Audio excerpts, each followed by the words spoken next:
महाराष्ट्र राज्य मार्ग परिवहन महामंडळाच्या कर्मचाऱ्यांसाठी एक आनंदाची बातमी आहे।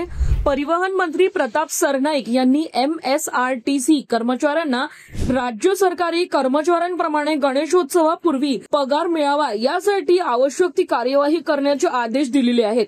म्हणजेच गणेशोत्सवाच्या काही दिवसाआधीच कर्मचाऱ्यांच्या खात्यात पगार जमा होतील अशी माहिती समोर आलेली आहे।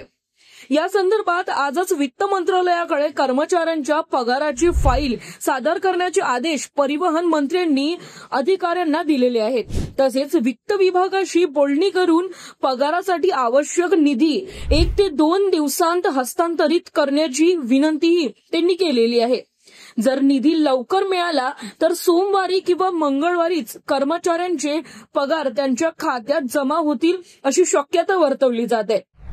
गणेशोत्सव हा महाराष्ट्रातील एक मोठा सण असून या काळात कर्मचाऱ्यांचे खर्च वाढतात, त्यामुळे वेळेवर पगार मिळाल्यास त्यांना सण आनंदाने साजरा करता येईल हे लक्षात घेऊन हा निर्णय घेण्यात आलेला आहे।